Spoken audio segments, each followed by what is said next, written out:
Every parent knows the helpless feeling of watching their child suffer while bills pile up on the kitchen table. Miguel Alvarez was living that nightmare.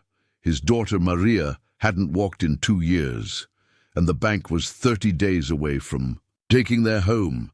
He was just looking for firewood in the forest when he found something that would change everything. Hidden under moss and vines was a massive stone statue of Jesus, arms stretched wide. Art experts called it worth $16 million. But Miguel learned that some discoveries come with a price that money can't measure. Strange things began happening around the statue. His daughter started walking again. Neighbors found peace they'd never known. The forest itself seemed to heal. Now Miguel faces an impossible choice between saving his family and protecting a miracle that's already begun to transform his world. What happens when a desperate father discovers that the greatest treasures can't be bought or sold? Before we jump back in, tell us where you're tuning in from. And if this story touches you, make sure you're subscribed, because tomorrow I've saved something extra special for you. The small pink wheelchair sat in the corner of the living room, like a silent accusation. Its bright color, a mockery of the joy it was supposed to represent. Miguel Alvarez had bought it 2 years ago, when the doctors first told him that Maria might never walk again. The salesperson had been cheerful, pointing out the easy grip wheels and the cheerful butterfly stickers on the back. Miguel had nodded and signed the papers, but inside, something had broken that day. Something that all the medical insurance and physical therapy appointments couldn't fix. Now, as he sat at his kitchen table with a cup of coffee gone cold, Miguel stared at the foreclosure notice that had arrived 3 days ago. 30 days to come up with $18,000, or lose the only home Maria had ever known. The paper felt heavy in his calloused hands, heavier than the steel beams he lifted at construction sites, heavier than the weight he'd been carrying. Since Carmen died, Miguel was 42 years old, though the lines around his eyes and the silver threading through his black hair made him look older. His hands told the story of a man who had worked hard his entire life, scarred knuckles from years of construction work, permanent dirt under his fingernails that no amount of scrubbing could remove, and a wedding ring he still wore, though Carmen had been gone for 3 years. He'd promised her on her deathbed that he'd take care of Maria, that their little girl would never want for anything. He was failing at that promise, and the knowledge ate at him like acid. Their house was small but clean, a modest adobe structure with thick walls that kept the desert heat at bay, and windows that Carmen had painted blue because she said it made. The rooms feel like sky. The furniture was simple but well-maintained, a couch they'd bought second-hand when they were newlyweds, a coffee table Miguel had built himself from salvaged wood, family photos in mismatched frames that Carmen had collected from garage sales. Everything in the house carried a memory, and the thought of losing it made Miguel's chest tight. Maria's room was down the short hallway, and Miguel could hear her stirring. She was 8 years old now, born with spina bifida that hadn't been detected until she was 6, and stopped being able to walk the distances she used to. The doctors had explained it patiently, using words like neural tube defect and mobility challenges. But all Miguel heard was that his daughter would spend her life watching other children run and play while she remained still. The medical bills had started small but grew like weeds. Physical therapy 3 times a week, specialized equipment, medications, doctor visits that sometimes lasted all day and cost more than Miguel made in a week. His insurance covered some of it, but there were always deductibles and co-pays and mysterious charges that appeared months after appointments. Carmen had been the one who understood the medical system, who could argue with insurance companies and negotiate payment plans. Without her, Miguel felt lost in a maze of paperwork and phone calls that led nowhere. "Papa?" Maria's voice drifted down the hallway, soft and musical like her mother's had been. "I'm here, mija," Miguel called back, folding the foreclosure notice and sliding it under a stack of other bills. He walked to her room and found her sitting up in bed, dark hair tousled from sleep, brown eyes bright and alert. Did you make breakfast? Not yet, little one. What would you like? Pancakes. She smiled hopefully, and Miguel's heart clenched. Carmen used to make pancakes every Sunday, shaped like animals with blueberry eyes and whipped cream smiles. Miguel's pancakes were round and plain, but Maria never complained. Pancakes it is. He helped Maria into her wheelchair. She could transfer herself, but it was faster when he lifted her and wheeled her to the kitchen. As he mixed batter and heated the griddle, Maria chattered about a book she was reading, a story about a girl who could talk to horses. Miguel listened, making appropriate sounds of interest, but his mind was elsewhere. $18,000. He made decent money in construction when work was steady, but winter was coming and outdoor projects would slow down. Even if he picked up every available job, even if he worked 7 days a week, he couldn't make that kind of money in 30 days. The smell of pancakes filled the small kitchen, mingling with the scent of coffee and the faint hint of desert sage that always seemed to drift through the windows. Miguel had grown up in this area, knew every road and trail within 50 miles. His grandfather had been a rancher here back when cattle still roamed these hills. His father had worked construction too, building the houses and schools that turned empty desert into small communities. This land was in Miguel's blood, and the thought of leaving it felt like cutting out a piece of his soul. "Papa, you're burning the pancake." Miguel blinked back to the present and flipped the pancake, which was indeed darker than it should have been. "It's just well done," he said, sliding it onto Maria's plate. After breakfast, Miguel helped Maria with her physical therapy exercises. They spread a thick mat on the living room floor, and Maria worked on strengthening her core muscles while Miguel counted repetitions. Dr. Sarah Chen, Maria's neurologist, had explained that while Maria might never walk normally, maintaining muscle tone was important for her overall health. Miguel had asked once if there was any chance Maria might walk again. Dr. Chen had been kind but honest. Spina bifida was permanent, and the damage to Maria's spinal cord couldn't be repaired. 15 more, mija. You're doing great." Maria grimaced but continued her leg lifts. She never complained during therapy, never asked why she had to work so hard just to maintain what other children took for granted. Sometimes Miguel thought she was stronger than he was. The phone rang as they finished therapy. Miguel glanced at the caller ID and saw it was Rosa Martinez, their neighbor. Rosa was 73 years old, a widow who had lived next door for as long as Miguel could remember. She had been Carmen's closest friend and had appointed herself Maria's honorary grandmother after Carmen's death. "Miguel, I have some leftover." "Tamales," Rosa said without preamble. "Too many for one person. Can I bring some over?" Miguel smiled despite his worries. Rosa's leftover food was her way of helping without making him feel like charity. "Maria would love that, Rosa. Thank you. How is our little princess today?" "Good. Strong. We just finished her exercises." "And you? You sound tired, mijo."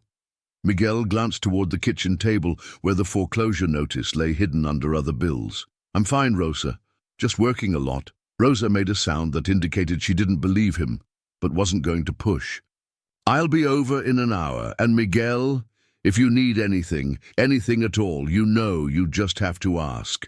After Rosa hung up, Miguel sat on the couch next to Maria, who was reading her horse book. The house was quiet, except for the soft whisper of desert wind against the windows and the occasional distant sound of traffic on the highway. This was their life. Small and simple and precious. Miguel had never wanted much. A job that paid the bills, a safe home for his family, enough left. Over for little luxuries like books for Maria or a nice dinner out once in a while. Carmen had been the dreamer in their marriage. She had talked about traveling, about seeing the ocean, about Maria going to college and becoming a teacher or a doctor. Miguel had loved her dreams, but had been content with the day-to-day reality of their life together. Now, with Carmen gone, and their small world crumbling around the edges, Miguel found himself longing for those dreams she'd carried. The afternoon stretched ahead of them, empty and quiet. Miguel had the weekend off, a rare luxury, and no immediate plans except to spend time with Maria and try not to think about the foreclosure notice. Maybe they would drive into town later, visit the small library where Maria liked to choose new books. Maybe Rosa would stay for dinner, and they could pretend for a few hours that everything was normal. Miguel looked at his daughter, absorbed in her book, dark head bent in concentration. She had Carmen's face and Carmen's gentle spirit, but she also had a strength that was purely her own. Whatever happened with the house, whatever challenges lay ahead, Maria would face them with grace. Miguel just wished he could say the same about himself. As the sun moved across the sky and shadows lengthened in their small living room, Miguel allowed himself a moment of quiet desperation. He needed a miracle, but he'd stopped believing in miracles the day Carmen died. All he had left was his love for Maria and his determination to keep the promises he'd made. Tomorrow he would call the bank again, would beg for an extension or a payment plan. He would look for additional work, would sell whatever he could spare. He would fight for this house and this life with everything he had. But tonight he would simply sit with his daughter and watch her read about magical horses and pretend that love was enough to solve all their problems. The morning air carried the promise of winter when Miguel stepped outside on Monday, his breath visible in small puffs that dissipated quickly in the dry desert air. He had called in sick to work, the first time in 2 years, because he couldn't face another day of pretending everything was normal, while the foreclosure notice burned like a brand in his mind. Instead, he would spend the day in the forest, gathering firewood. Winter in New Mexico could be harsh, and they would need every cord he could cut and split. Miguel loaded his truck with a chainsaw, splitting maul, and canvas tarp. The drive to his usual cutting area took 20 minutes on winding dirt roads that carved through sagebrush and juniper trees. This land had been in his family for generations, not owned, but loved and known and understood. His grandfather had taught him which trees to cut and which to leave, how to read the forest's needs and take only what wouldn't be missed. But when Miguel reached his familiar spot, he found that other cutters had been there recently, the best. Deadfall had been taken, and the remaining wood was either too green or too rotten to burn well. He stood among the scattered sawdust and tire tracks, feeling a familiar sense of being one step behind, one day too late. Rather than return home empty-handed, Miguel decided to explore a section of forest he'd never cut before. He followed an old deer path that wound deeper into the hills, watching for the telltale signs of good cutting. Standing dead trees with solid heartwood, fallen logs that hadn't yet begun to rot. The path twisted through a landscape of red rock and desert pine, climbing steadily until Miguel found himself in country he didn't recognize. The sky, which had been clear when he started, began to show signs of change. Clouds gathered with surprising speed, and the wind picked up, carrying the metallic scent of approaching rain. Miguel knew better than to ignore weather signs in the high desert. Flash floods could turn dry arroyos into raging torrents in minutes, and lightning strikes were common during sudden storms. He was about to turn back when the deer path branched. To the left, it continued uphill toward what looked like a ridge. To the right, it dropped into a small valley thick with trees. Miguel hesitated, checking his watch. He'd been walking for over an hour and should head back, but the valley looked promising for firewood, and he couldn't return to Maria empty-handed again. The path into the valley was steeper than it appeared, and Miguel had to grab onto branches to keep from sliding on loose shale. The trees grew thicker as he descended, ponderosa, pine and oak that suggested water somewhere nearby. The air felt different here, cooler and more humid, as if this small valley created its own microclimate. The first fat raindrops began to fall just as Miguel spotted the clearing ahead. He quickened his pace, hoping to find shelter under the larger trees, but stopped short when he saw what waited in the center of the clearing. A massive stone statue rose from the forest floor, easily 12 feet tall and covered with decades of moss and climbing vines. Even through the green shroud, Miguel could make out the figure of a man, with arms outstretched, face turned skyward. The statue's base was partially buried in accumulated earth and fallen leaves, but its presence dominated the small clearing. Like an ancient guardian, Miguel approached slowly, rain beginning to fall more steadily. Up close, he could see that the statue was carved from limestone, weathered but solid. The face was serene, with eyes that seemed to look beyond the physical world towards something infinite. This was clearly meant to be Christ, the outstretched arms, the expression of patient suffering and love, the way it was positioned to overlook the valley below. But who had carved it? And how had it come to be here, in this forgotten clearing? Miguel had lived in this area his entire life and had never heard anyone mention a statue in the forest. It seemed impossible that something this size could remain unknown, yet here it was, hidden beneath centuries of growth. Thunder rolled overhead and the rain intensified. Miguel needed shelter, and the statue's broad base might provide some protection. As he circled the monument, looking for the best place to wait out the storm, he noticed something glinting in the statue's hands. Carefully, he pushed aside the moss and vines that covered the figure's clasped palms. Nestled in the stone fingers was a set of rosary beads, unlike any Miguel had ever seen. The beads themselves appeared to be carved from dark wood, smooth and impolished by countless hands, while the crucifix was made from what looked like hand-forged silver. The entire rosary had the weight and feel of something very old, very precious. Miguel lifted the beads carefully, expecting them to crumble or break, but they seemed solid despite their apparent age. Each bead was perfectly round and smooth, carved with tiny symbols that might have been letters or religious markings. The crucifix bore the figure of Christ in exquisite detail, every line of suffering and compassion captured in the metals. Miguel held the rosary. Something unexpected happened. The constant anxiety that had been his companion for months, the tight feeling in his chest, the racing thoughts about bills and foreclosure and Maria's future, began to ease, not disappear entirely, but soften, like a clenched fist slowly opening. He hadn't felt this kind of peace since before Carmen died. The rain continued to fall, but Miguel barely noticed.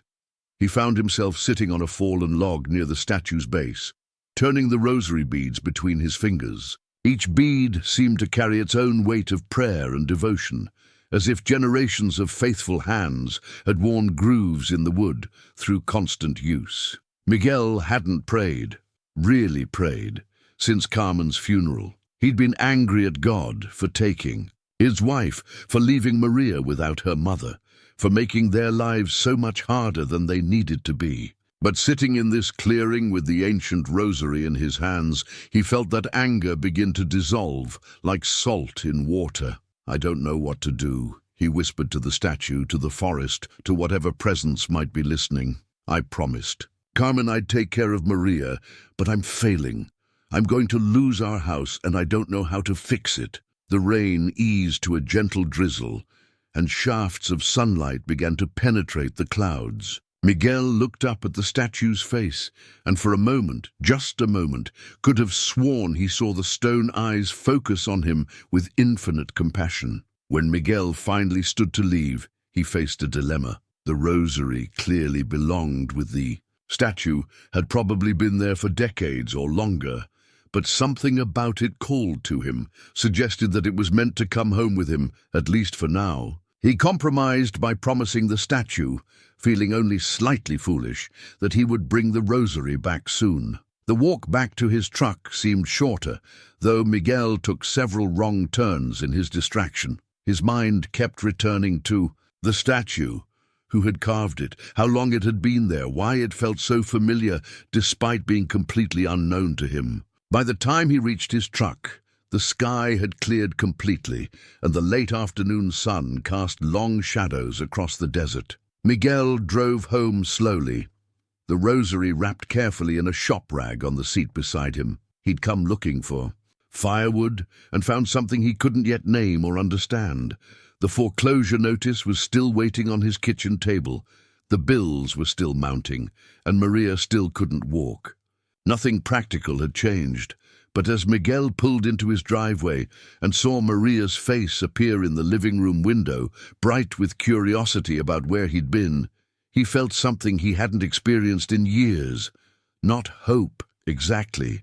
Hope seemed too strong a word, but possibility, as if the universe had shifted slightly, opening a door he hadn't known existed. That night, Miguel placed the rosary on his bedside table where he could see it in the moonlight streaming through his bedroom window. For the first time since Carmen died, he fell asleep without the weight of worry pressing on his chest. Miguel woke before dawn, with a clarity he hadn't felt in months. The rosary caught the first rays of sunlight streaming through his window, its dark beads seeming to glow with inner warmth. He had dreamed of Carmen, not the fevered, painful dreams that usually visited him, but something peaceful and complete. In the dream, she had been standing in a garden filled with light, smiling at him with that gentle expression she used to wear when she was proud of something he'd done. After getting Maria ready for school and watching her board the small yellow bus that served their rural route, Miguel found himself drawn to Carmen's old hope chest at the foot of their bed. He hadn't opened it since the funeral, couldn't bear to disturb the careful way she had arranged her most precious belongings. But this morning felt different, as if the statue and the rosary had given him permission to remember without drowning. In grief, inside the chest, beneath Carmen's wedding dress and the baby blankets she'd knitted for Maria, Miguel found what he was looking for. A leather-bound journal with her careful handwriting filling page after page. Carmen's prayer journal, where she had recorded her thoughts and struggles during Maria's diagnosis and the dark period that followed. Miguel sat on the edge of the bed and opened to a random page, dated just 2 months before Carmen died. I don't understand why Maria has to suffer. I've prayed and prayed for healing, for a miracle, for just one sign that God hasn't forgotten us. Miguel thinks I'm foolish for believing, but I can't stop hoping. Maybe that's what faith really is, hoping. When hope doesn't make sense anymore, the words hit Miguel like a physical blow. He'd thought Carmen's faith had been simple, untroubled, but here was evidence of her own wrestling with doubt and despair. He turned to another page.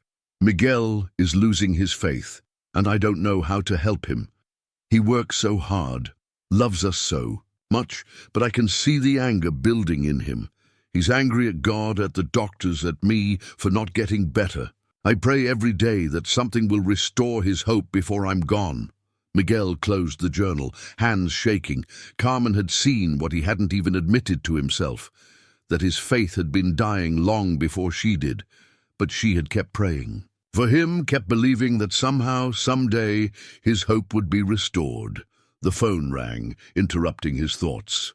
It was Father Gabriel from St. Joseph's, the small Catholic church where Miguel had grown up attending Mass with his grandmother. Miguel, I heard you found something interesting in the forest yesterday, Father Gabriel said. Rosa Martinez mentioned you seemed different when you came home. Miguel wasn't surprised that Rosa had called the priest. She worried about his soul, almost as much as she worried about his earthly troubles. I found a statue, Father, old, carved from stone. There were rosary beads with it. Could you bring the beads by the church? I'd like to take a look at them. And Miguel, Father Gabriel's voice grew gentle. Maybe it's time you brought Maria to see this statue. Sometimes children see things we adults miss. After lunch, Miguel helped Maria into his truck and drove back to the forest. He'd been worried about the rough path, but Maria seemed excited by the adventure, chattering about the book she was reading and pointing out wildflowers that had bloomed after yesterday's rain.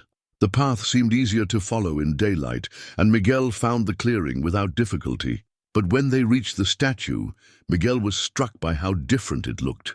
The rain had washed away years of dust and grime, and morning light streaming through the trees illuminated details he hadn't noticed before. The carving was extraordinarily skillful. every fold of fabric, every line in the face rendered with loving precision. Maria went completely still when she saw the statue. Miguel parked her wheelchair as close to the base as the uneven ground would allow, then lifted her out so she could sit on a fallen log nearby. "Papa," she whispered, "it's beautiful." "Yes, mija, it is. Can I touch it?" Miguel hesitated. The statue seemed sacred, untouchable, but something in Maria's expression reminded him of Carmen's gentle reverence. "I think that would be all right." Maria reached out and placed her small hand on the statue's base. The moment her skin touched the stone, Miguel saw her face change. Her expression became peaceful, almost radiant, and she closed her eyes as if listening to something only she could hear. "What is it, Maria?" "I can feel her, Papa. Mama. She's here." Miguel's breath caught. "What do you mean?" "She says she's been waiting for us to find this place. She says—" Maria opened her eyes and looked at Miguel with unusual seriousness. "She says you need to remember how to hope." Before Miguel could respond, Maria did something that made his heart stop. She pushed herself up from the log, putting weight on her legs for the first time in 2 years. She took one shaky step toward the statue, then another. Miguel started to rush forward to catch her if she fell, but Maria held up a hand to stop. "Him? I'm okay, Papa. Watch." She took 3 more steps, reaching the statue's base. Her legs trembled with the effort, but they held. She placed both hands on the limestone and looked up at the carved face with an expression of pure trust. "Thank you," she whispered to the statue, and Miguel wasn't sure if she was talking to the stone figure or to Carmen or to God himself. The walk back to the truck was slow, with Miguel supporting Maria when her legs grew too tired, but she insisted on walking part of the way on her own. Back home, Dr. Chen's answering service said she would return the call as soon as possible. Miguel's message about Maria walking had been marked urgent. That evening, while Maria napped on the couch, exhausted but happy, Miguel called Father Gabriel. "She walked, Father." Maria walked to the statue and back. There was a long silence before Father Gabriel spoke. "Miguel, I need to tell you something. I've been doing research on religious artifacts from the Spanish colonial period. Based on your description, I think I know what you found. There's a professor at the university, Dr. Elena Vasquez, who specializes in mission art. Would you be willing to meet with her?" "What do you think the statue is?" "I think it might be something that was lost a very long time ago, something important enough that people have been looking for it for centuries." After Father Gabriel hung up, Miguel sat in his kitchen listening to Maria's peaceful breathing and the quiet sounds of desert evening. The foreclosure notice was still there, tucked under the other bills, but somehow it seemed less threatening now. Not because their situation had changed. They still owed. Money they didn't have, still faced losing their home. But because something larger was happening, something that made their immediate problems seem like part of a bigger pattern he was only beginning to understand. Miguel picked up Carmen's rosary from where he'd set it on the counter. The beads felt warm against his palm, and for a moment he could have sworn he felt Carmen's fingers intertwined with his, the way they used to be when they prayed together before meals. "Help me understand," he whispered. "Help me know what to do." Outside, the first stars were appearing in the desert sky, and somewhere in the forest, a statue stood guard over a clearing where miracles seemed as natural as morning dew. Dr. Elena Vasquez arrived at Father Gabriel's church on Thursday morning, carrying a leather satchel filled with reference books and wearing the focused expression of someone accustomed to solving historical puzzles. She was younger than Miguel, had expected, perhaps 40, with prematurely grey hair pulled back in a practical bun and intelligent dark eyes behind wire-rimmed glasses. "Mr. Alvarez," she said, shaking Miguel's hand with surprising firmness. "Father Gabriel has told me about your discovery. I've brought some materials that might help us identify what you found." Miguel handed her the rosary, wrapped in the same shop rag he'd used to bring it home from the forest. Dr. Vasquez unwrapped it carefully, her expression growing more focused as she examined each bead and the intricate silver crucifix. "This is remarkable," she murmured, pulling out a magnifying glass to examine the tiny markings on the beads. "See these symbols? They're not random decorations. They're maker's marks. And if I'm not mistaken," she reached into her satchel and pulled out a thick book titled Spanish Colonial Religious Art of the American Southwest. She flipped through pages of photographs until she found what she was looking for. "Here, look at this." The photograph showed a similar rosary displayed in a museum case. The caption read, "Rosary attributed to Brother Antonio de la Cruz, Franciscan, missionary and master sculptor, circa 1598. Location of accompanying religious sculptures unknown." Brother Antonio de la Cruz, Dr. Vasquez continued, was one of the most gifted religious artists of the early Spanish colonial period. He established a mission somewhere in what is now northern New Mexico and carved a series of religious sculptures that were renowned throughout the territory. But the mission was destroyed in a flood in 1680, and all of his major works were thought to be lost. Miguel stared at the photograph. The rosary in the book was nearly identical to the one he'd found.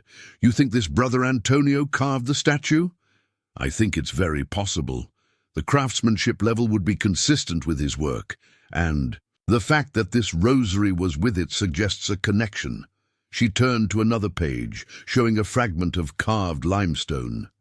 "This is the only piece of Brother Antonio's work that survived the flood. Notice the technique, the way the fabric drapes, the expression on the face. Does your statue have similar characteristics?" Miguel nodded slowly. The style was unmistakable now that she'd pointed it out. "What would something like this be worth, Doctor?" Vasquez set down her magnifying glass and looked at Miguel seriously. "Mr. Alvarez, if this statue is authentic, and I won't know for certain until I examine it personally, we're talking about a discovery of extraordinary significance. Brother Antonio's works were legendary in their time. Art collectors and museums would pay almost anything for an intact example." "How much is almost anything, based on recent auction prices for similar colonial religious art?" "At least $16 million, possibly more." The number hit Miguel like a physical blow. $16 million would solve every problem he had: Maria's medical care, the house, college, a future free from financial worry. He could buy the best medical care available, take Maria to specialists around the world, give her opportunities he'd never dreamed of. But Dr. Vasquez was still talking. "However, there are complications. If this is indeed a piece of Brother Antonio's work, it's not just valuable, it's historically and spiritually significant. The Catholic Church would have a legitimate interest in it. Native American tribes in the area might have claims. The state of New Mexico could argue it belongs in a museum for public benefit." "What are you saying?" "I'm saying that ownership of something like this is rarely simple. But first, I need to see the statue itself. Would it be possible to arrange a visit to the site?" That afternoon, Miguel, Dr. Vasquez, and Father Gabriel made the journey into the forest. Dr. Vasquez had borrowed a university vehicle with four-wheel drive, but even so, the last part of the trip had to be made on foot. Miguel was grateful that Maria was in school. The path would have been impossible for her wheelchair. When they reached the clearing, Dr. Vasquez stopped short and let out a soft exclamation. "My God! It's magnificent!" She approached the statue, like a pilgrim approaching a shrine, her academic composure giving way to something approaching awe. She began taking photographs from every angle, occasionally making notes in a small notebook. "The carving technique is definitely consistent with Brother Antonio's known work," she said, running her fingers lightly over the stone surface. "But the preservation is remarkable. Most outdoor sculptures from this period show much more weathering." Father Gabriel walked slowly around the statue's base. "It's positioned to overlook the valley," he observed, "as if it's watching over something. Spanish missionaries often placed religious sculptures at sites they considered spiritually significant, Dr. Vasquez explained. Sometimes they built on locations that indigenous peoples had already marked as sacred. As she worked, Dr. Vasquez shared what she knew about Brother Antonio. He had been a Franciscan monk who arrived in New Mexico in 1595 as part of the missionary effort to convert native populations. Unlike many of his contemporaries, Brother Antonio had been known for his respect for indigenous spiritual traditions, often incorporating native symbols and beliefs into his Christian art. He was considered something of a mystic, Dr. Vasquez said, photographing the statue's hands. Church records describe him as a man who claimed to receive visions that guided his work. Some of his superiors thought he was too willing to blend Christian and native spiritual practices. Miguel found himself drawn to the statue's face. In the afternoon light, the expression seemed even more lifelike, the eyes appearing to look directly at whoever stood before them. What happened to him? To Brother Antonio? He died in the flood that destroyed his mission in 1680. Church records say he refused to leave, insisting that he had to protect his sculptures. His body was never found, and neither were most of his major works, until now. Dr. Vasquez spent nearly 2 hours documenting the statue, taking measurements and detailed photographs. As the sun began to sink toward the horizon, she packed her equipment with obvious reluctance.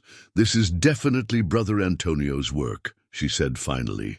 "The style, the technique, the spiritual presence, everything matches descriptions from contemporary accounts. Mr. Alvarez, you've made one of the most significant archaeological discoveries in New Mexico history." On the drive home, Dr. Vasquez outlined the next steps. She would need to contact her colleagues at the university, arrange for more detailed documentation, and begin the complex process of establishing provenance. There would be legal questions to resolve, ownership issues to sort out, and decisions to make about the statue's future. "How long will all this take?" Miguel asked. "Months, possibly longer. These things are never simple when the stakes are this high."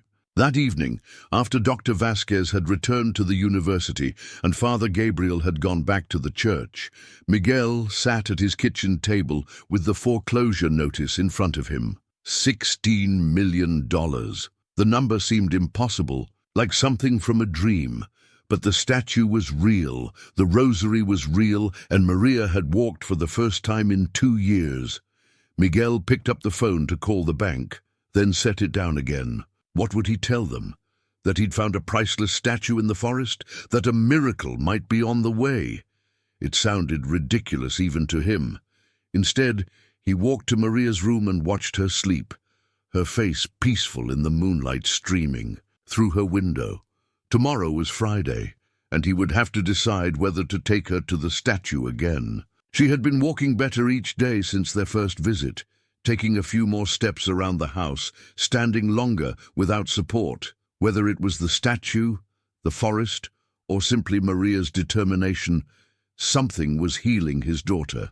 And for the first time since Carmen died, Miguel allowed himself to believe that healing might be possible for all of them. Miguel found Brother Antonio's chisel on Saturday morning while clearing brush from around the statue's base.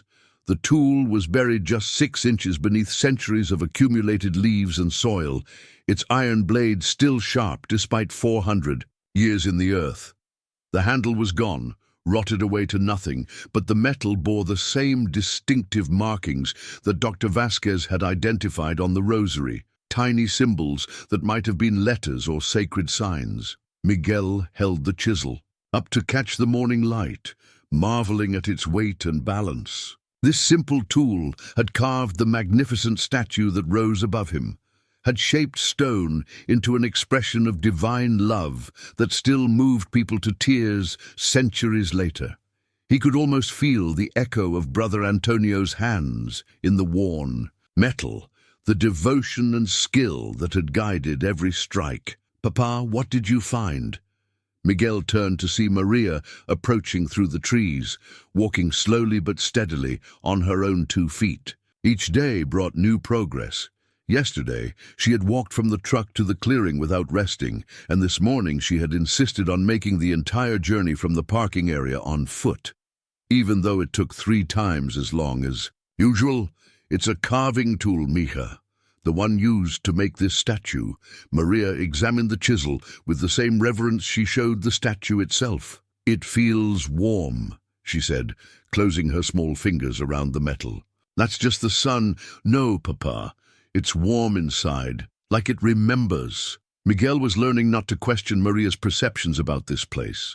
She seemed to understand things about the statue and the clearing that escaped his adult skepticism. Dr. Chen had been amazed by Maria's progress during her last appointment, admitting that such improvement was medically unlikely, if not impossible. Word of the statue was beginning to spread, despite Miguel's efforts to keep the discovery quiet. Dr. Vasquez had been discreet, but academic circles were small, and news of a potentially authentic Brother Antonio sculpture had reached collectors and museums. Miguel's phone had started ringing with calls from people he'd never met, offering huge sums of money sight unseen. The most persistent caller was Richard Hartwell, a representative from a private museum in Santa Fe. Hartwell had offered $8 million for the statue, no questions asked, and promised to have the money transferred within 24 hours of signing a purchase agreement. "Mr. Alvarez, you have to understand," Hartwell had said during their last conversation. "Opportunities like this don't come along often. Religious art from the Spanish colonial period is incredibly rare, and authentic pieces by master craftsmen like Brother Antonio are essentially priceless. 8 million is more money than most people see in a lifetime." Miguel knew Hartwell was right. $8 million would solve every problem his family had ever faced, but each time he considered selling, something held him back. A feeling he couldn't name, a sense that the statue's purpose was larger than his personal needs. The feeling grew stronger when other people began finding their way to the clearing. Rosa Martinez had been the first. Miguel had told her about the statue, and she had asked to see it, claiming her arthritis made walking difficult but managing the forest path with surprising determination. Rosa had stood before the statue for nearly an hour, tears streaming down her weathered cheeks, her lips moving in silent prayer. When she finally turned to leave, she was walking straighter than Miguel had seen in years, and the gnarled hands that had been twisted with arthritis were moving freely. "What happened to you out there?" Miguel had asked as they drove home. "I remembered something I'd forgotten," Rosa replied cryptically. "I remembered what it felt like to believe without reservation." The next visitor had been unexpected. James Yazzie, an elderly Navajo man whom Miguel recognized from the hardware store in town but had never spoken to. James had appeared at the clearing one morning without explanation, carrying sage and wearing traditional turquoise jewelry. "My grandmother told stories about this place," James said simply. "She said it was sacred long before the Spanish came, and it would be sacred long after they left." James had performed a brief ceremony, burning sage and speaking words in Navajo that Miguel couldn't understand, but found strangely comforting. When he finished, James had touched the statue's base with obvious respect. "Your monk understood," James said to Miguel. "He didn't come to replace what was here. He came to add to it." After James left, Miguel had found himself looking at the statue differently. Instead of seeing it as a purely Christian symbol, he began to notice the way Brother Antonio had incorporated elements that spoke to a broader spiritual tradition. The way the figure's robes seemed to flow like water, the subtle carvings around, the base that looked almost like traditional southwestern petroglyphs. More people came as the week progressed. Maria's teacher, Mrs. Foster, arrived on Wednesday, claiming she'd heard about a beautiful statue in the forest and wanted to see it for herself. She left 2 hours later looking dazed and peaceful, and called in sick for the rest of the week. Thursday brought an older couple from Albuquerque who had driven 3 hours after hearing rumors of healing miracles. The woman, Janet, had been dealing with chronic depression following her husband's retirement, and her husband, Carl, was struggling with early-stage Alzheimer's. They sat together on the fallen log where Maria liked to rest, holding hands and gazing at the statue in comfortable silence. "I haven't felt this clear in months," Carl said, as they prepared to leave. "It's like someone turned on a light in a room that's been dark for years." Friday afternoon brought an unexpected visitor, Miguel's brother Carlos, whom he hadn't seen in over a year. Carlos was 3 years older, a successful businessman who owned a chain of auto parts stores across New Mexico. He had always been practical, focused on profits and efficiency, and had little patience for what he called Miguel's romantic notions about family and tradition. "I heard you found something valuable out here," Carlos said without preamble. "People are talking, Miguel. Do you have any idea what you're sitting on?" Miguel showed Carlos to the clearing, watching his brother's expression change from skepticism to amazement as they approached the statue. "Holy Mary, Mother of God," Carlos whispered. "It's incredible. This is really worth millions?" "Dr. Vasquez thinks so. Maybe more." Carlos walked around the statue, his businessman's eyes calculating. "Value and potential. You have to sell this, Miguel. Right away, before the government gets involved and ties it up in legal proceedings for years. Take whatever offer you can get and get out." "I'm not sure I want to sell it." Carlos stared at his brother as if he'd lost his mind. "Miguel, you're about to lose your house. Maria needs medical care that costs more than you make in a year. This statue could solve every problem you have, and you're not sure you want to sell it. It's complicated." "No, it's not. It's stone, Miguel, beautiful stone, valuable stone, but still just stone. Your daughter is flesh and blood. Your family's security is real. This thing," Carlos gestured at the statue, "this thing is just an object." But even as Carlos spoke, Miguel could see that his brother was affected by the statue's presence. Carlos's voice grew softer, his aggressive posture relaxed, and he found himself unconsciously removing his expensive sunglasses as if showing respect. Miguel understood his brother's logic, knew that Carlos was probably right from a purely practical standpoint. But logic didn't explain why Maria was walking, why Rosa's arthritis had improved, why people kept finding their way to this clearing and leaving transformed. "Just promise me you'll think about it," Carlos said as they walked back to their trucks. "Don't let sentiment cost your family their future." That evening, Miguel sat with Maria on their front porch, watching the sunset paint the desert mountains in shades of gold and purple. The foreclosure notice was due in 10 days, and the pressure to make a decision was mounting. Dr. Vasquez had called to say that the Smithsonian had expressed interest in the statue, and the Museum of International Folk Art in Santa Fe wanted to arrange a viewing. "Papa," Maria said quietly, "are you going to sell our statue?" "I don't know, Mija. What do you think we should do?" Maria considered this with the seriousness she brought to all important questions. "Mama used to say that some gifts aren't meant to be kept for ourselves." What did she mean by that? "I think she meant that the best things happen when we share what we have instead of holding on to it." Miguel looked at his daughter, struck by her wisdom. Carmen would be proud of the young woman Maria was becoming, thoughtful, generous, guided by an inner compass that pointed toward kindness. "But we need money, Maria. We need to save our house." "I know, Papa, but maybe there's another way." As the first stars appeared in the darkening sky, Miguel found himself hoping that Maria was right, that there was indeed another way, some path that would allow him to provide for his family without destroying the miracle that was healing them both. Miguel's wedding ring caught the morning light as he held Carmen's photograph, studying her face as if it might hold answers to questions he didn't know how to ask. The picture had been taken at Maria's 5th birthday party, just months before. Carmen's diagnosis. She was laughing at something Maria had said, her dark eyes bright with joy, her hand resting protectively on their daughter's shoulder. Miguel could almost hear her voice, could almost feel the warmth of her presence. He had worn Carmen's ring on a chain around his neck since the funeral, but last week he had moved it back to his finger. not because he was ready to let go of her memory, but because he was finally ready to honor it.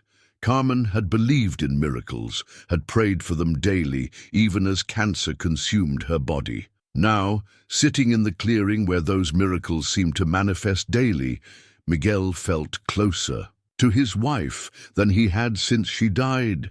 The statue's presence had transformed their small corner of New Mexico into something approaching a pilgrimage site.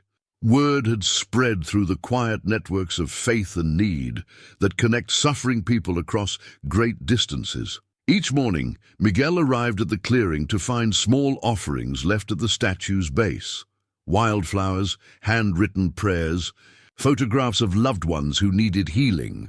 Museum representatives had arrived from 3 different institutions, each more prestigious than the last.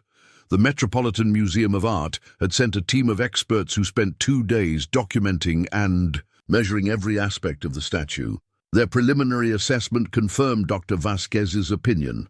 This was indeed the work of Brother Antonio de la Cruz, and its value could easily exceed $20 million at auction. Mr. Alvarez, the head curator, had said, "This isn't just a sculpture. It's a window into the spiritual life of colonial America. It belongs in a major museum where scholars can study it and the public can appreciate its significance." But Miguel had also watched the curator's reaction to the statue itself, the way his clinical detachment had softened into something approaching reverence, the way he had unconsciously lowered his voice to a whisper when speaking near it. Even experts trained to evaluate art as commodity seemed to recognize that this particular piece carried a weight that couldn't be measured in dollars. The attention was becoming overwhelming. Reporters had started calling, wanting to do stories about the miracle statue in the New Mexico mountains. The local sheriff had to post signs asking visitors to respect private property and park only in designated areas. Miguel found himself in the strange position of trying to protect something that didn't legally belong to him from people who believed it belonged to everyone. Father Gabriel had become a regular visitor to the clearing, often arriving early in the morning to conduct informal services for the growing number of pilgrims who made the journey. He had started bringing folding chairs and a portable altar, creating an outdoor chapel beneath the statue's watchful gaze. "This is bigger than any of us anticipated," Father Gabriel had told Miguel after last Sunday's impromptu service. "People are coming from hundreds of miles away. We need to think seriously about how to manage this." "What do you mean, manage?" "I mean we need facilities, Miguel. Parking, restrooms, maybe a small visitor center. The diocese is willing to help fund it, but it would mean acknowledging this as an official pilgrimage site." The word "official" sent a chill through Miguel. Once institutions got involved, once paperwork was filed and committees formed, the quiet miracle of this place would be lost. The statue would become another tourist destination, another item on spiritual travel itineraries. Miguel's phone rang. Constantly now. Art dealers offered increasingly large sums, 25 million, 30 million, with one eccentric collector in California hinting at an offer near $50 million. The pressure was enormous, and made worse by the knowledge that his window for selling was closing. Once the government became involved, once historical preservation societies and indigenous rights groups filed their claims, Miguel's options would disappear. The foreclosure notice sat on his kitchen table like an indictment, 7 days remaining. Miguel had called the bank twice asking for extensions, but his explanations about finding a valuable artifact sounded implausible even to him. The loan officer had been polite but firm. "Pay the $18,000 or lose the house." Maria seemed unaware of the mounting pressure. She spent her afternoons at the clearing, walking farther each day, sometimes running short distances with pure joy at the feeling of her legs working properly. She had started bringing her sketchpad, drawing pictures of the statue from different angles, capturing details that adult eyes seemed to miss. "Look, Papa," she said one afternoon, showing him a drawing of the statue's hands. "See how they're not just reaching out? They're also reaching up, like they're holding something between earth and heaven." Miguel looked at his daughter's drawing and realized she was right. The statue's pose suggested not just benediction, but connection, a bridge between the physical and spiritual worlds. It was exactly the kind of insight Carmen would have had, the kind of deeper seeing that Miguel had always admired but never quite possessed himself. That evening, Miguel found himself alone in the clearing, as shadows lengthened through the trees. Most visitors came during daylight hours, but Miguel had started coming at sunset, when the place felt most peaceful and he could think without interruption. He stood before the statue with Brother Antonio's chisel in his hands, trying to imagine the monk who had created this masterpiece. According to Dr. Vasquez's research, Brother Antonio had been considered eccentric even by his fellow missionaries. He had lived alone for months at a time, emerging from the wilderness with religious sculptures that seemed to capture something beyond mere craftsmanship. Miguel closed his eyes and tried to feel what Brother Antonio might have felt in this place. The evening air carried the scent of pine and sage, the sound of wind moving through leaves, the profound silence that seemed to exist beneath all other sounds. When Miguel opened his eyes, the statue's face was bathed in the golden light of late afternoon, and for a moment he could have sworn he saw the stone eyes focus on him with infinite compassion. "I don't know what to do," he said aloud, feeling only slightly foolish for talking to carved stone. "Everyone wants me to sell you. And maybe they're right. Maria needs security, needs a future I can't provide on construction wages. But you're healing her, healing all of us. How do I weigh that against money?" The statue, of course, offered no answer beyond its perpetual expression of patient love. But as Miguel stood there in the gathering dusk, touching Carmen's ring and thinking about the choices that would determine his family's future, he began to sense that the answer wasn't about choosing between money and miracles. The answer was about understanding what both really meant and what kind of legacy he wanted to leave for his daughter. A cool breeze stirred the leaves overhead, and Miguel could have sworn he heard Carmen's voice carried on the wind. "Trust your heart, mi amor. It knows the way home." Miguel discovered the hidden chamber purely by accident. He had been cleaning around the statue's base, removing accumulated debris and the growing collection of offerings left by visitors, when his hand brushed against what felt like a loose stone. The limestone block was slightly proud of the surrounding masonry, and when Miguel pressed against it, it shifted with a grinding sound that spoke of centuries undisturbed. Behind the stone was a small cavity, and nestled within it was a copper plate green with verdigris, but still intact. Miguel lifted it carefully, surprised by its weight. The metal was engraved with symbols and what looked like a crude map. Lines that might represent the valley marked positions that could indicate important locations, and at the center, an X marking the spot where the statue stood. But more intriguing than the map were the symbols around its border. They weren't Spanish or Latin, but something else entirely, a mixture of Christian iconography and Native American petroglyphs that suggested the kind of cultural blending Dr. Vasquez had mentioned in her research about Brother Antonio. Miguel turned the copper plate over and found words etched in Spanish, the letters still clear despite their age. His Spanish was functional rather than fluent, but he could make out enough to understand that this was some kind of key or guide, a message left by Brother Antonio himself. That evening, Miguel took the copper plate to Father Gabriel, who had studied Latin and could help with the older Spanish dialect. They spread the plate on the priest's desk under a strong lamp, and Father Gabriel began to translate slowly, consulting reference books for unfamiliar terms. "It's a map," Father Gabriel said, "but not just of the forest. Look here, these symbols represent spiritual landmarks. Brother Antonio called them thin places, where heaven and earth touch most closely." The map showed 7 locations in the valley, connected by what Brother Antonio had called paths of prayer. The statue stood at the center, but there were other marked spots: a natural spring, a cave, a grove of particularly old trees, and what appeared to be a hidden chamber beneath the statue itself. "There's more text on the edges," Father Gabriel continued. "It's like a testament, Brother Antonio's final message. He says the statue was never meant to be owned by any one person or institution. It was meant to be a gift to all who suffer, all who seek healing, all who need to remember that they are not alone in their struggles."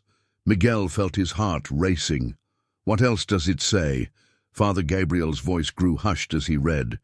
"He writes about visions, Miguel. Brother Antonio claimed he was visited by Christ himself, who told him to create 7 sacred spaces in this valley. The statue was just the beginning.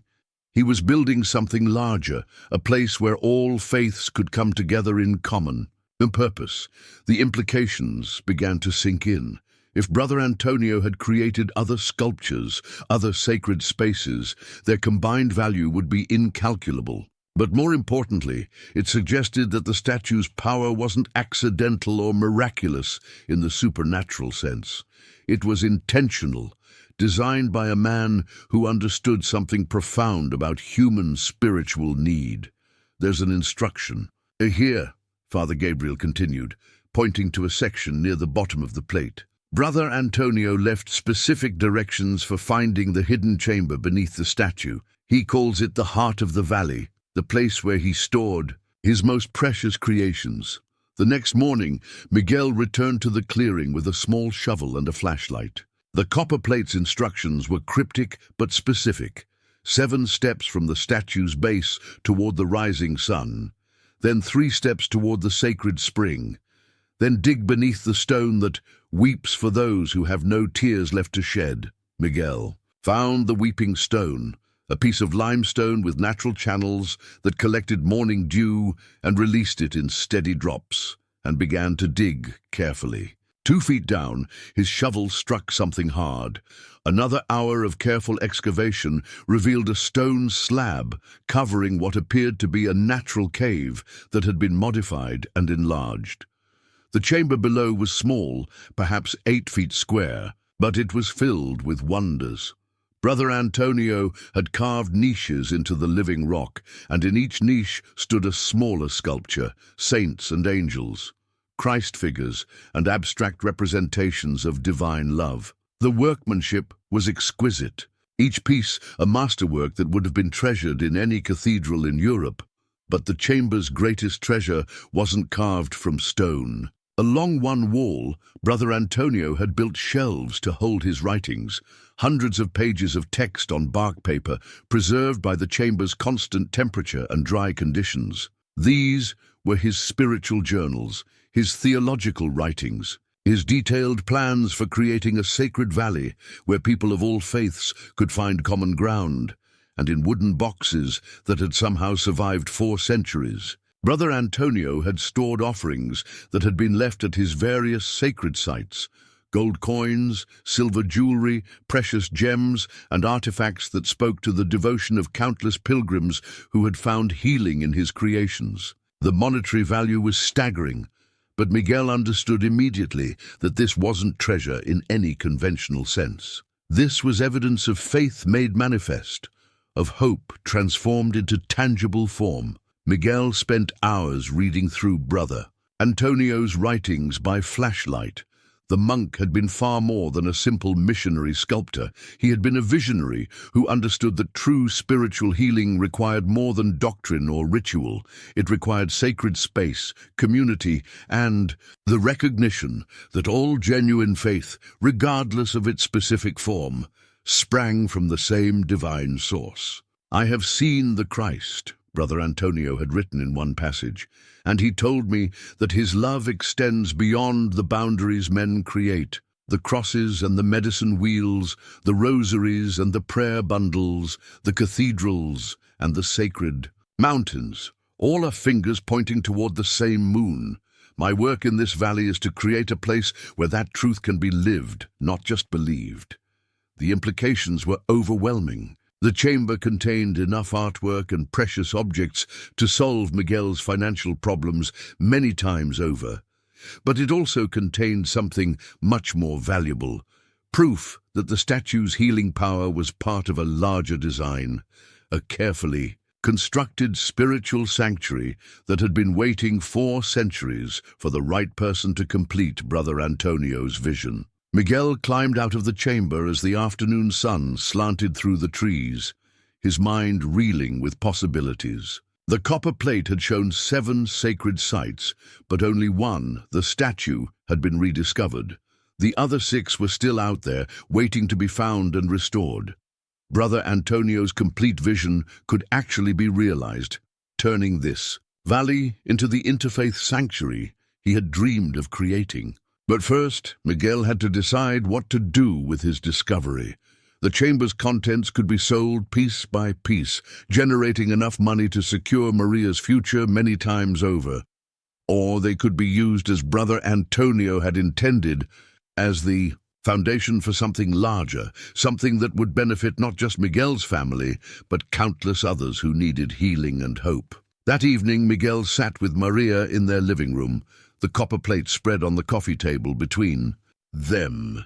He had explained his discovery in simple terms, watching Maria's eyes grow wide with wonder as she absorbed the magnitude of what they had found. "So Brother Antonio made all of this for people like us?" Maria asked.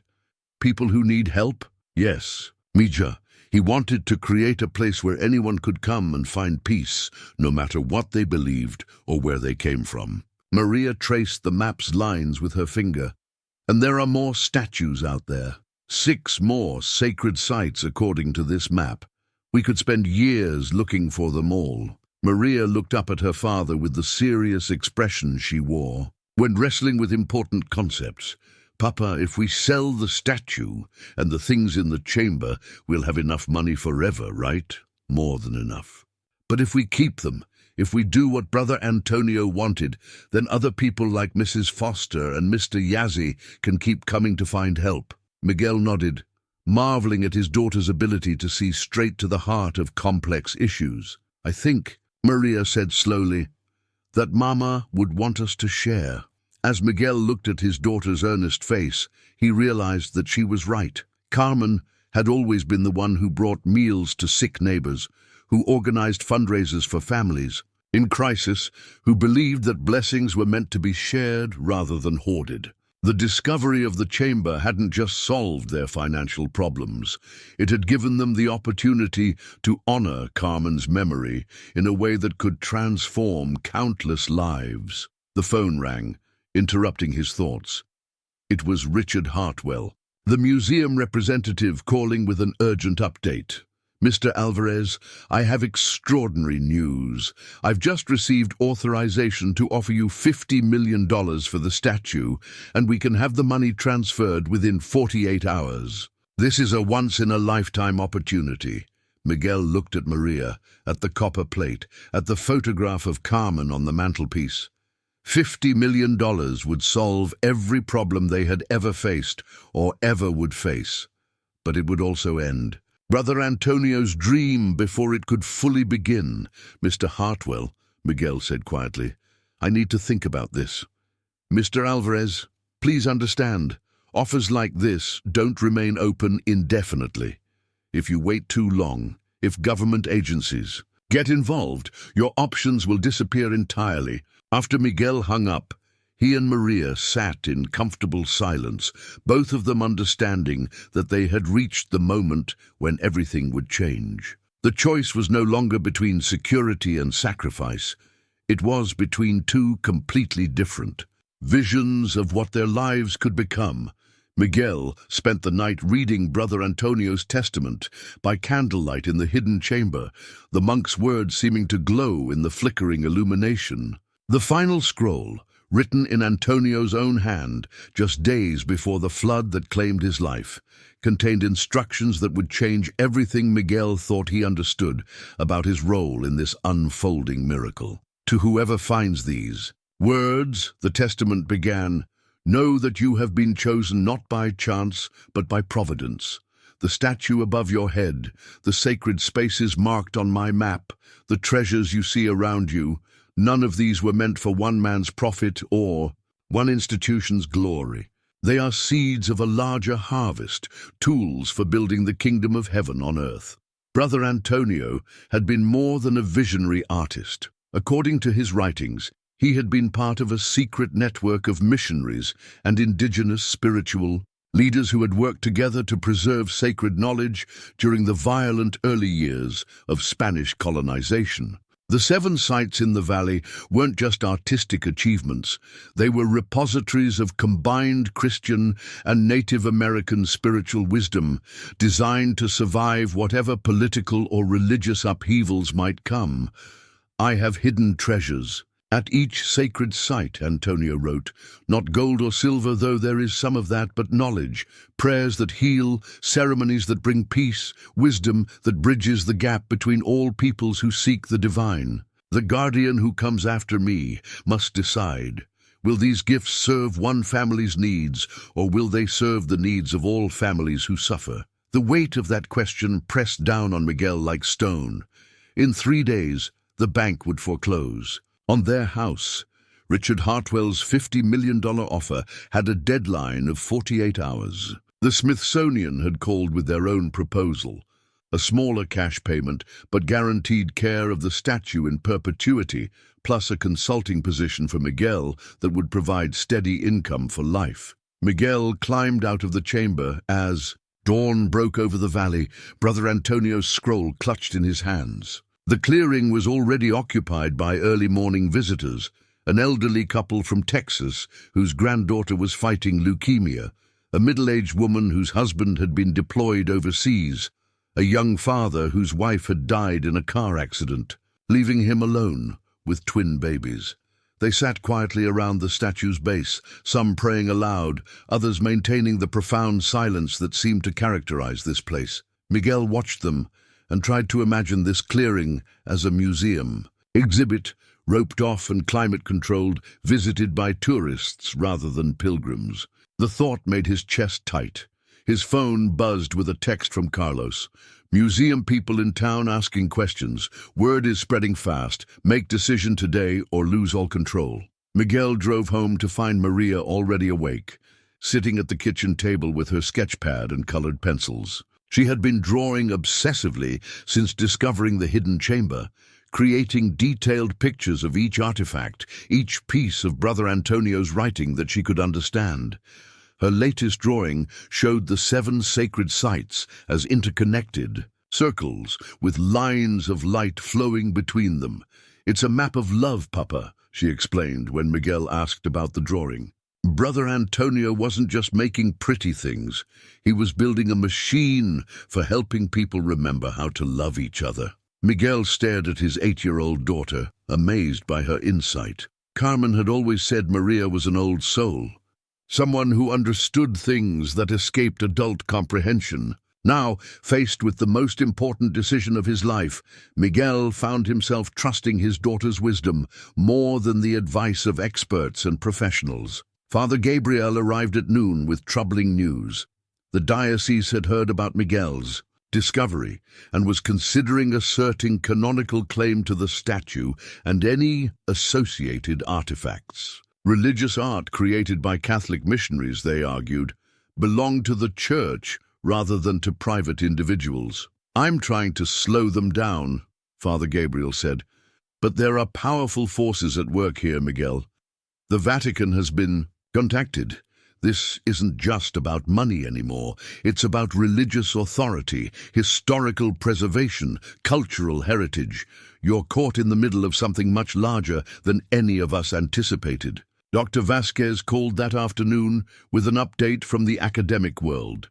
3 major universities wanted to establish research stations in the valley.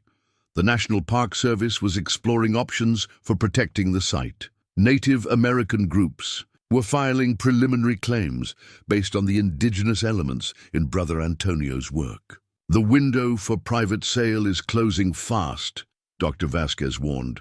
If you're going to accept one of these museum offers, you need to do it immediately. Once the government gets involved, once this becomes an official archaeological site, your options will disappear entirely. Miguel understood the pressure, felt it building like storm clouds gathering on the horizon. Every phone call brought new complications, new parties claiming interest in the statue and its treasures. But each time he considered accepting one of the lucrative offers, he remembered Maria walking for the first time in 2 years, remembered Rosa's tears of joy, remembered the peace that had settled over his heart since finding this sacred place. That evening, Miguel made a decision. He called Richard Hartwell and asked him to come to the valley the next morning for a final meeting. He called the Smithsonian representatives and asked them to do the same. He contacted Dr. Vasquez and Father Gabriel and Carlos, asking all of them to gather at the clearing at sunrise for what he called a moment of truth. Miguel spent his last night as an undecided man sitting with Maria in the hidden chamber, both of them surrounded by Brother Antonio's legacy of faith made manifest. Maria read aloud from the monk's simpler writings, while Miguel calculated and recalculated the financial implications of various decisions. The numbers were staggering no matter how he arranged them. The chamber's contents alone were worth millions. The statue was priceless. The other 6 sacred sites, if they contained similar treasures, could fund a small nation. Miguel could secure not just Maria's future, but the future of her children and grandchildren for generations to come. But he could also hear Brother Antonio's words echoing in the chamber. The guardian who comes after me must decide. Will these gifts serve one family's needs, or will they serve the needs of all families who suffer? Papa, Maria said, looking up from the scroll she'd been reading. Brother Antonio had dreams about this moment. He knew someone like you would have to choose. What do you mean? He writes about it here. He saw a man with a good heart who would have to decide between taking care of his family and taking care of everyone. He said the choice would be hard, because both things are important. Miguel took the scroll from Maria's hands and read the passage she indicated. Brother Antonio's Spanish was archaic but clear. In my visions, I have seen the guardian who will complete my work. He will be a father whose love for his child is so strong that he would sacrifice anything for her welfare. But he will also be a man whose heart is large enough to embrace all the children who need healing. His choice will determine whether my work serves one family or all families for generations to come. The prophecy was unsettling in its accuracy. Brother Antonio had somehow foreseen this moment, this exact dilemma, 4 centuries before Miguel was born.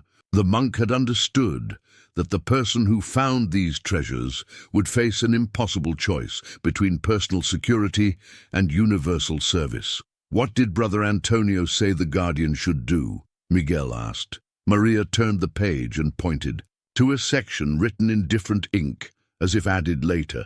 He said the guardian should pray for wisdom, then trust his heart.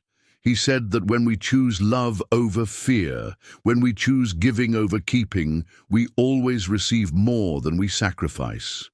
Miguel looked around the chamber at the accumulated wealth of centuries, gold and silver, precious gems, artwork that museums would kill for. All of it could be his with a single signature. Could guarantee that Maria would never want for anything, could provide security that would last for generations. But he could also envision Brother Antonio's larger dream made real, the 7 sacred sites restored and connected, creating a network of healing spaces where people of all faiths could find common ground. The valley transformed into a living sanctuary where Rosa's arthritis could be healed, where James Yazzie could perform traditional ceremonies alongside Catholic masses, where families like his own could discover that miracles still happened. For those who needed them most. Mija, Miguel said, taking Maria's hands in his own, tomorrow I have to make the most important decision of our lives. Whatever I choose will determine not just our future, but the future of everyone who comes. To this place seeking help, Maria looked at her father with eyes that seemed far older than her 8 years. Papa, what would Mama want us to do? Miguel closed his eyes and tried to feel Carmen's presence, tried to hear her voice, offering guidance from beyond the veil that separated them. When the answer came, it wasn't in words, but in a memory. Carmen at their kitchen table, writing a check to help a neighbor whose husband had been injured at work. She had been pregnant with Maria at the time. They had barely enough money to cover their own bills, but she had given anyway. "Your mama would want us to share," Miguel said finally.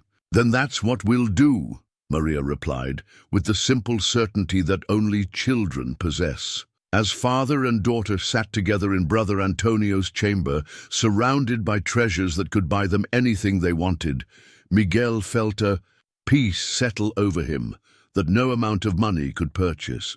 Tomorrow would bring consequences he couldn't fully predict, challenges he wasn't sure he could handle. But for the first time since Carmen's death, he knew with absolute certainty that he was making the right choice. The guardian's decision had been made. Now he just had to find the courage to see it through. The clearing filled with people as the sun crested the eastern mountains, painting the desert landscape in shades of gold and amber. Richard Hartwell arrived first, impeccably dressed in a charcoal suit despite the rough forest path, followed by a team of assistants carrying contracts, and a mobile satellite phone for immediate funds transfer. The Smithsonian delegation came next, 3 scholars in practical field clothes, their faces reflecting both professional excitement and respectful awe at finally seeing the statue in person. Dr. Vasquez had brought graduate students to document whatever happened next. Father Gabriel stood near the statue's base with his portable altar, having offered to conduct a blessing ceremony regardless of Miguel's decision. Carlos paced at the edge of the clearing, chain-smoking cigarettes and checking his watch repeatedly, his businessman's impatience warring with the profound stillness that seemed to emanate from the sacred space. Miguel stood before the statue, with Maria beside him, both of them calm, despite the crowd of expectant faces surrounding them. In Miguel's pocket was Brother Antonio's final testament, and in his heart was the certainty that had settled over him during their night in the hidden chamber. "Ladies and gentlemen," Miguel began, his voice carrying clearly in the morning air. "3 weeks ago, I came to this forest looking for firewood to heat my daughter's bedroom. I was a desperate man facing foreclosure, watching my child suffer, wondering if I had the strength to keep the promises I made to my dying wife." He paused, looking around the circle of faces. Some were focused on him with professional attention, the lawyers and museum curators and academics whose lives revolved around acquisition and preservation. Others were watching with the deeper interest of people who understood suffering, who recognized in Miguel's story echoes of their own struggles. "I found something I didn't expect," Miguel continued, "not just a valuable artifact, but a source of healing. My daughter, who couldn't walk for 2 years, now runs through these trees. My neighbor's arthritis disappeared after one visit to this statue. A man struggling with depression found clarity here. A couple dealing with Alzheimer's discovered peace they hadn't felt in months." Richard Hartwell shifted impatiently, clearly eager to move past the emotional preamble to the business at hand. "Mr. Alvarez, we appreciate the statue's personal significance to you, but we need to discuss practical matters. My museum is prepared to offer $52 million, my final offer. That's enough money to secure your family's future for generations." "It is," Miguel agreed. "More money than I ever dreamed of having. Enough to solve every problem my family has ever faced." "Then you'll accept?" Hartwell's hand moved toward his briefcase. "No," Miguel said simply. The word hung in the morning. Air like a stone dropped into still water, sending ripples of surprise and confusion through the gathering. Hartwell's face went through a series of expressions: shock, disbelief, calculation. "Mr. Alvarez, perhaps you didn't understand. $52 million cash transferred to your account today." "I understood perfectly, Mr. Hartwell, and my answer is no." Miguel walked to the statue's base and placed his hand on the weathered limestone, feeling the warmth that seemed to radiate from the stone despite the cool morning air. Brother Antonio left instructions for whoever found his work. He called them seeds of a larger harvest, tools for building something beyond any one person's needs. As Miguel spoke, something extraordinary began to happen. Water started seeping from the base of the statue. Not a lot at first, just a trickle that caught the morning light like liquid crystal. But as the moments passed, the flow increased. Clear spring water bubbling up from some deep source, pooling around the statue's foundation before overflowing into small channels that seemed to carve themselves in the earth. Dr. Vasquez gasped. "That's impossible. There's no natural spring here. We surveyed the entire area." Father Gabriel knelt and cupped the water in his hands, his face reflecting wonder.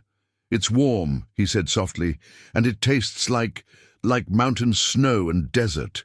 Sage and something else. Something I can't name."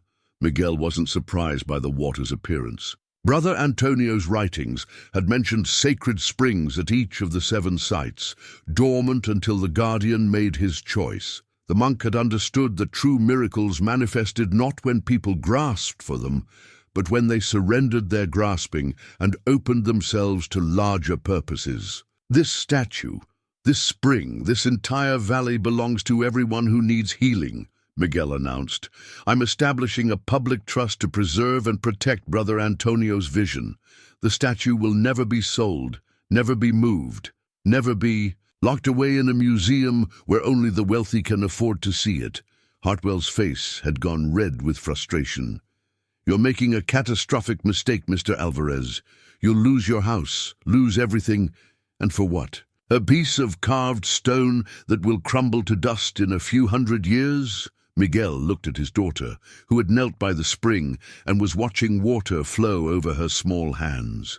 Maria's legs were strong beneath her, her face radiant with a joy that no amount of money could have purchased. "For this," Miguel said simply, "for the chance to be part of something larger than my own fears." The spring water continued to flow as word of Miguel's decision spread through the gathering. Some faces showed disappointment. Hartwell and his museum team began packing their equipment with obvious frustration, but others reflected understanding, even admiration. Dr. Vasquez approached Miguel with tears in her eyes.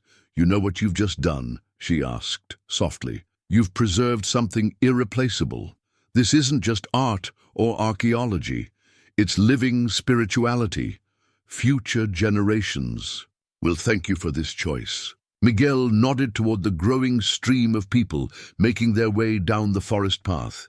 News of the sacred spring had spread with remarkable speed, drawing visitors from the nearby towns and beyond. They came quietly, respectfully, forming an informal circle around the statue as they had on previous mornings. But now there was something different, a sense of ceremony, of witnessing something momentous. "I need to make one more announcement," Miguel said, raising his voice to address the growing crowd. "Brother Antonio left a map showing 7 sacred sites in this valley. Over the coming months, my daughter and I will be searching for the other 6. Each site will be preserved and protected as part of the same public trust. This isn't just about one statue.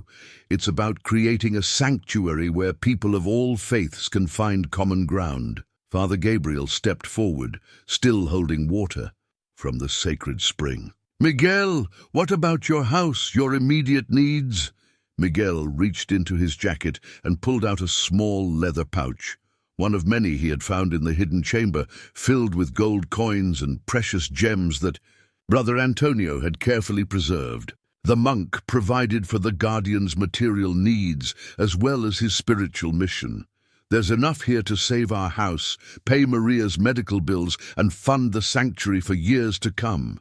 But more importantly, we'll earn income from the trust, from guided tours and educational programs that help people understand what Brother Antonio was trying to build." Carlos, who had been silent during the entire ceremony, finally spoke up. "Miguel, are you sure about this? Once you create this trust, there's no going back.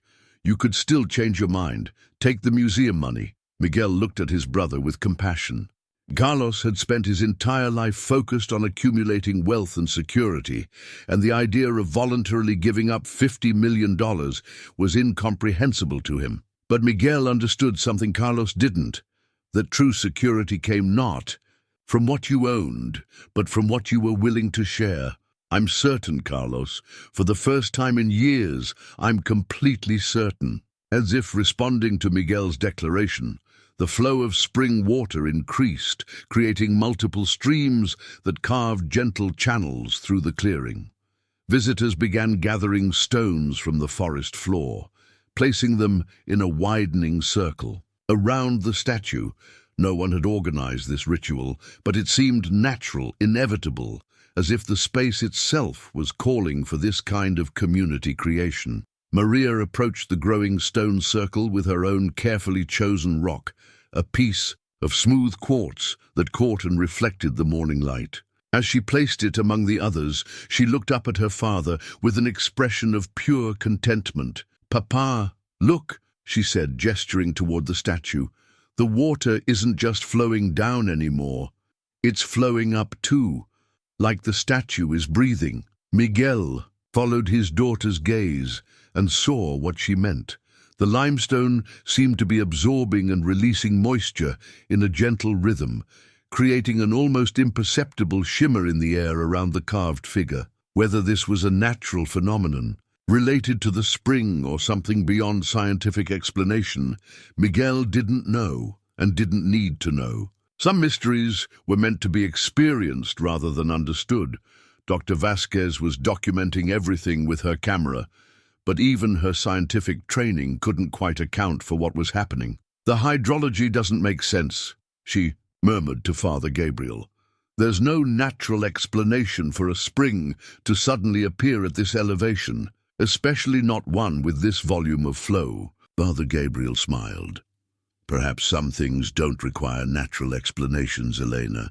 Perhaps some things require faith explanations." The morning ceremony reached its peak when James Yazzie arrived with several other members of the local Navajo community. They had brought sage and traditional medicines, and James asked permission to perform a blessing that would honor both the Christian and indigenous spiritual traditions that Brother Antonio had tried to unite. "Your monk understood something most missionaries never learned," James said to Miguel as he prepared the sage. "He understood that sacred is sacred, regardless of the name we give it. This place was holy long before his statue, and it will be holy long after we're all gone."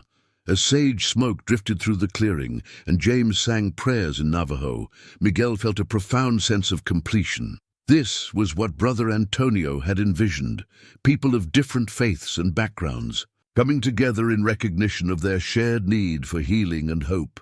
The stone circle continued to grow throughout the morning as more visitors arrived. Each person added their own rock and their own silent prayer, creating a tangible symbol of the community that was forming around the sacred site. By noon, the circle enclosed not just the statue, but the spring and much of the clearing, marking the boundaries of space that belonged to everyone and no one. Richard Hartwell and his museum team departed before the ceremony concluded, clearly frustrated by what they saw as a massive business opportunity lost. But Miguel felt no regret watching them leave. He had chosen community over commerce, faith over finance, and the rewards were already becoming apparent. As the afternoon wore on and the formal gathering dispersed, Miguel found himself alone with Maria at the statue's base. The sacred spring continued to flow, carving deeper channels that would eventually become permanent features of the landscape. The stone circle stood as testament to the morning's transformation, a visible sign that something extraordinary had taken place. "We did it, Mija," Miguel said, putting his arm around his daughter's shoulders. "We kept our promise to Brother Antonio, to Mama, to everyone who needs this place to remain open and free." Maria leaned against her father, both of them gazing up at the statue that had changed their lives so completely. "Papa, do you think we'll really find the other 6 sacred sites?" Miguel thought about Brother Antonio's map, about the monk's vision of 7 interconnected spaces where healing could flourish. It would take time, patience, and resources they were only beginning to understand. But for the first time since Carmen's death, Miguel felt capable of embracing challenges that extended beyond his own immediate needs. "Yes, Maria, I think we will, and I think your mama will help us find them." 6 months after Miguel's decision, the Valley of Seven Sacred Sites, as it had come to be known, had transformed into something that exceeded even Brother Antonio's ambitious vision. Miguel stood on the small porch of the visitor center that had been built near the forest's edge, watching the steady stream of pilgrims making their way down the well-maintained path toward the statue and sacred spring. In his hands was a new leather journal, its pages already half filled with stories of healing and transformation that visitors shared during their time in the valley. Miguel had started keeping the journal at Father Gabriel's suggestion, documenting the miracles, both large and small, that seemed to occur daily in this blessed place. Mrs. Chen from Portland, he read from yesterday's entry, brought her teenage son, who hasn't spoken since his father's death 2 years ago. After sitting by the spring for 3 hours, he began talking again, quietly at first, then in a flood of words and tears that seemed to wash away months of grief. The entries filled page after page: chronic pain that disappeared after drinking from the sacred spring, depression that lifted after walking the prayer paths that now connected all 7 sites, relationships healed through shared experiences of the divine. Miguel had initially been skeptical of claims about miraculous healing, but the consistency of the reports, combined with his own family's transformation, had convinced him that something genuinely extraordinary was happening here. Maria's progress had been the most dramatic example. She not only walked now, but ran, climbed trees, and participated in every activity her friends enjoyed. Dr. Chen had documented the improvements but admitted that medical science couldn't explain Maria's complete recovery. Sometimes, the doctor had told Miguel, healing happens in ways that transcend our understanding. The important thing is that Maria is thriving. The other 6 sacred sites had been discovered over the course of several months, exactly where Brother Antonio's map indicated they would be. Each location contained its own treasures: smaller sculptures, hidden chambers with spiritual writings, springs or groves or caves that carried the same sense of sacred presence as the original statue.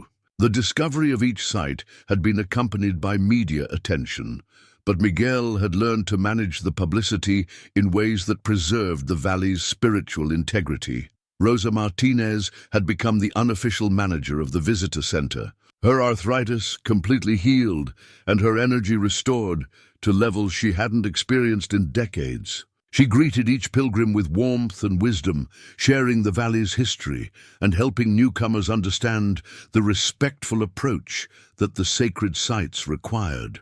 "Miguel," Rosa called from the visitor center's main room. "There's someone here to see you. Says he's from the Vatican."